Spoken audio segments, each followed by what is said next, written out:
Junagadh SP તરીકે હર્ષદ મહેતાએ આપ્યું સ્વૈચ્છિક રાજીનામું 50 વર્ષે સ્વૈચ્છિક રાજીનામું આપવાનું પૂર્વથી જ આયોજન હતું। સાહસિક યુવાનોએ પોલીસ ફોર્સમાં આવવું જોઈએ। જૂનાગઢ એટલે ઉર્જાની ભૂમિ છે। પરિવાર સાથે હવે પછીનો સમય વિતાવીશ। જૂનાગઢ એસપી તરીકે સફર ખૂબ જ યાદગાર રહ્યો।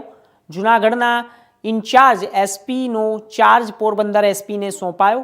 પોરબંદર એસપી ભગીરથસિંહ જાડેજાને સોંપાયો ચાર્જ। ગઈકાલે જૂનાગઢ એસપી તરીકે હર્ષદ મહેતાએ સ્વૈચ્છિક રાજીનામું આપ્યું હતું। જૂનાગઢના પૂર્વ આઈપીએસ અધિકારી એટલે હર્ષદ મહેતા, પોલીસની જગતમાં એક મુઠ્ઠી ઉંચેલું નામ। આજરોજ તેઓ વિદાય લઈ રહ્યા છે, સ્વૈચ્છિક નિવૃત્તિ લઈ રહ્યા છે, ત્યારે આપણી સાથે જોડાયા છે હર્ષદ મહેતા સાહેબ।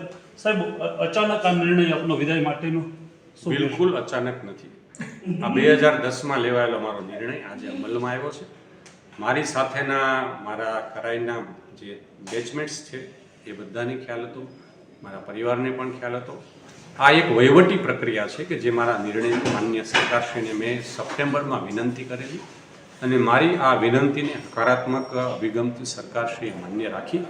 આ માટે હું માન્ય સરકારશ્રી, માન્ય અમારા સિનિયર અધિકારીશ્રીઓ તમામ, જેમાં અમારા માન્ય આઈજીપી સાહેબ, માન્ય ડીજીપી સાહેબ અને તમામ સિનિયર અધિકારીશ્રીઓ, મારી જે સબોર્ડિનેટ ટીમ છે એમનો પણ મને અહીંયા જૂનાગઢમાં ખૂબ સહયોગ રહ્યો છે। એટલે આ મારો એક ખૂબ જ સાહજિક અને ખૂબ ભૂતકાળમાં લેવાયેલો અમારો નિર્ણય આજે માત્ર બહાર અમલમાં આવ્યો છે। સર, ખાસ કરીને વાત કરીએ તો જૂનાગઢનો એક્સપિરિયન્સ કેવો રહ્યો? જૂનાગઢ જિલ્લાનો એક્સપિરિયન્સ મારા માટે ખૂબ જ સંતોષકારક રહ્યો છે।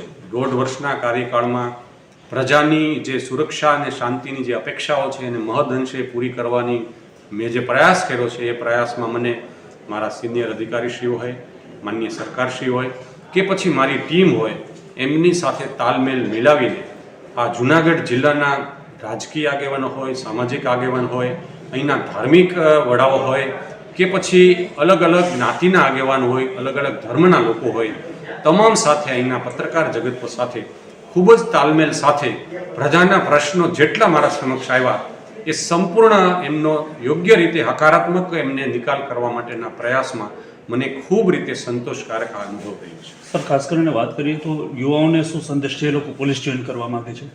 પોલીસ જે લોકો જોઈન કરવા માગે છે એમને મારો ખૂબ જ હકારાત્મક એવો સંદેશ છે કે જે લોકો સાહસ વૃત્તિ ધરાવે છે, જેમને પ્રજા માટે, જેમને રાષ્ટ્ર માટે કશું કરવું છે, જેમને ખૂબ કલાકો સુધી કામ કરવું છે, પ્રજા સાથે, પ્રજાની વચ્ચે કામ કરવું છે, એવા યુવાનોએ અવશ્ય રીતે આ એક ઉમદા પ્રકારની સેવામાં જોડાવવું જોઈએ એવું મારું વ્યક્તિગત માનવું છે। સર, પોલીસમાં આવતા પહેલા આપ એક શિક્ષક પણ હતા, તો હવે નિવૃત્તિ પછી શું એ તરફ જશો કે આધ્યાત્મિક તરફ કે શું આગળ? મેં અગાઉ શિક્ષણમાં 12 વર્ષ સુધી પ્રાઇમરીથી શરૂ કરી અને પીજી શિક્ષક, પોસ્ટ ગ્રેજ્યુએશનના સ્ટુડન્ટને પણ ભણાવ્યા છે। ત્યારબાદ આ 14 વર્ષ સુધી પોલીસ વિભાગમાં પણ આટલો જ સંતોષ સાથે મેં કામ કર્યું છે। આગામી સમયમાં મારું વતનનું ગામ છે ત્યાં રહી બાકીના સમયમાં પ્રવાસ, એકાંત અને પ્રકૃતિમાં, અને એ દરમિયાન જે આગળ એવી સંજોગો થશે એ પ્રમાણે લોકો માટે જ્યાં મદદરૂપ થઈ શકાય એ માટેના મારા પ્રયાસો ચાલુ છે। મિત્રો, આ હતા જૂનાગઢના આઈપીએસ અધિકારી હર્ષદ મહેતા સાહેબ કે જેઓ આજે હવે ગણતરીની મિનિટોમાં અહીંયાથી વિદાય લઈ રહ્યા છે। ત્યારે જૂનાગઢની જનતા માટે જેણે આ સેવાનું કામ કરેલું છે એ માટે જૂનાગઢની જનતા સાહેબના સદૈવ ઋણી રહેશે। ભાવિક જોશી, ઇન્ડિયા ન્યૂઝ, જૂનાગઢ।